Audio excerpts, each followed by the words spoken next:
هلو بيبيز، اهلا بيكم في المطبخ. وبما اننا في المطبخ يعني هنعمل وصفة جديدة. شفت الوصفة دي على يوتيوب وهي تحويل الاندومي العادي او النودلز العادية لشي رامن كوري. وبما اني من عشاق الاندومي او النودلز فقلت لي لأ ما جربهاش معاكم ونشوف هل فعلا هتطلع شبهها ولا لأ. يلا بينا نشوف هنعمل ايه. طبعا مش محتاجة اقول لكم ان المكون الاساسي في الوصفة دي هو الاندومي او النودلز. تقدروا كمان تضيفوا جنبها اي نوع بروتين او خضار زي ما تحبوا. وهنا استبدلت الصويا صوص بالكاتشب، اخدت معلقة ونص كبيرة من الكاتشب وكمان معلقة من الثوم البودرة على بصل بودرة وبابريكا وهريسة شطة. تقدروا تضيفوا كميات من التوابل وتقللوها على حسب ما انتوا حابين، وكمان نص معلقة من الخل ورشة فلفل اسود. طب اللي مش متوفر عنده هريسة شطة ممكن يستبدلها بالشطة البودرة العادية او التشيلي فليكس. لو هتضيفوا اي حاجة من الاتنين دول غير هريسة الشطة ضيفوا معاهم فص من الثوم، لان انا هنا استغنيت عن الثوم لانه محطوط كده في الهريسة يعني. وكمان ممكن تضيفوا صويا صوص، بس انا بصراحة ما كانش متوفر فعملتها من غير صويا صوص، وكان البديل بالنسبة لي هو الكاتشب. ضفت كمان نص كمية توابل الاندومي مش كلها. ليه؟ علشان وانا بغلي النودلز او الاندومي بعد ما تغلي كلها مع بعض والمية تقل هضيف النص التاني. حاسة كده ان هو بيديها طعم اقوى يعني، مش عارفة انتوا زيي ولا لا.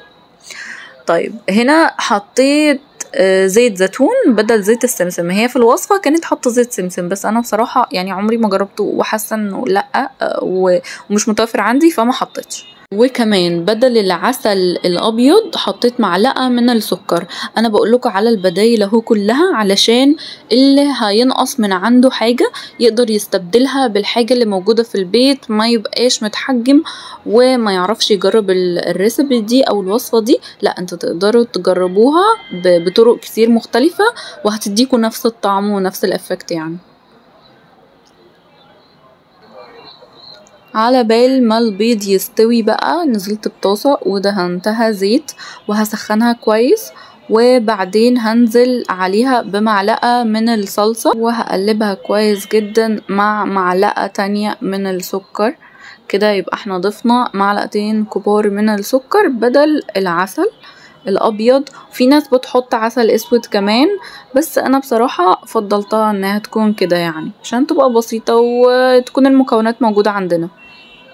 هقلبهم بقى شوية على النار لحد ما الصلصة تتسبك وريحة الصلصة المعلبة تخرج منها، وبعدين هروح ضايفة معلقة من الصوص اللي احنا عملناه، مش الكمية كلها، هضيف معلقة بس وهقلبهم تاني وهسيبهم الاتنين يتسبكوا مع بعض. كده خلاص انا وصلت اللي انا عايزاه، سبكتهم مع بعض كويس جدا وبعدين نزلت بقى بالكوباية كبيرة مية وهسيبها دلوقتي تغلي مع بعض لحد ما المكونات اللي احنا حطيناها والصوص والصلصة يمتزجوا كده مع المية، وبعدين هروح منزلة الاندومي على طول. بصوا هنا المية غلت ازاي، هروح بقى منزلة على طول الاندومي او الاندومي على حسب ما بتنطقوها. قولولي بتنطقوها ازاي، اندومي ولا اندومي ولا بتقولوا نودلز وتريحوا دماغكم؟ في ناس كمان بتقول اندومي فمش عارفة انتوا بتقولوها ازاي. عايزة اقول لكم ان الريحة ولا اروع. هنا بقى المية غليت خلاص، هنزل بقى بالنودلز او الاندومي. لا خلاص هي وصفة رامن، مش هنقول عليها اندومي تاني، هي وصفة رامن. احنا خلاص حولناه الرامن فهنقول رامن بس. هنسيبه بقى يستوي ومش يتهري، يستوي. انا مش عارفه انتوا بتحبوه مهري ولا لا، بس انا بحب سواه يكون مظبوط يعني ما يكونش مهري قوي وما يكونش مش مستوي. هنزل بقى بنص الصوص برضو مش كله، وهسيب حوالي معلقه كده فلحد بس ما الاندومي يستوي مع الصوص وياخد النكهة بتاعته، واول لما يبدأ خلاص ان هو يستوي هروح منزلة بقية الصوص، وهضيف توابل الاندومي اللي انا قلتلكم سيبوها على جنب دلوقتي علشان نحطها بعدين.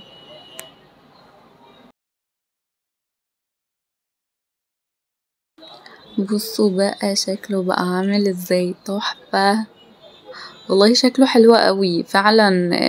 لونه احمر عامل زي فعلا الاندومي الكوري او الشيرامن. ممكن برضو تضيفوا خضار مجفف لو عندكم، لو مش عندكم خلاص ممكن تستكفوا بالطريقة دي. ممكن تضيفوا كمان خضار عادي تقطعوه زي بصل وجزر، وكمان في ناس بتضيف كوسة، فتقدروا تضيفوا الخضار اللي انتوا بتحبوه. او بروتين بقى زي ما قلت لكم، بيض او صدور دجاج او هوت دوج او سجق او سوسيس، اي حاجة يعني انتوا بتفضلوها ممكن تضيفوها مع الوصفة دي. انا هنا كنت حسيت ان المية قلت فضفت كمان نص كوباية من المية. فلما انا ضفت بقى نص كوباية من المية الصوص قل وطعمه راح شوية. فليه بقى انا قلتلكم ما تحطوش التوابل وما تحطوش الصوص كله، علشان لو حسيتوا ان انتوا محتاجين مية تقدروا تزودوا شوية، وكمان تقدروا تضيفوا تاني بقية التوابل وبقية الصوص اللي انتوا عملتوه. ده برضو هيعزز النكهة برضو، ومش هيخليها تبقى خفيفة وملهاش طعم. شوفوا انا بقولكوا على تركات اهو محدش بيقولها لكم، بس دي خبرة مش عارفة كام سنة في وصفات الاندومي يعني. واو،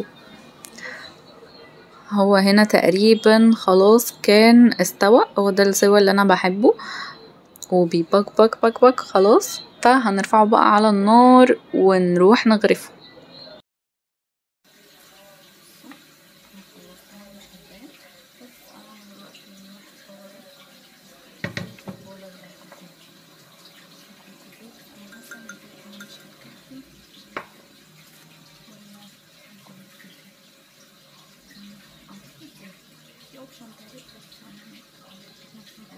انا هنا كنت محتارة اكل في انهي بولة، واكتشفت بعد كده ان اصلا الصوت بعيد خالص ومش واضح. فتعالوا نغرفها ونشوف شكلها عامل ازاي. واو تحفة، شكلها حلوة قوي، انا جعت من الشكل. المهم بقى ان انا زينتها بالبيض اللي احنا سلقناه. بتحبوا تاكلوا الاندومي بالبيض زي ولا لا؟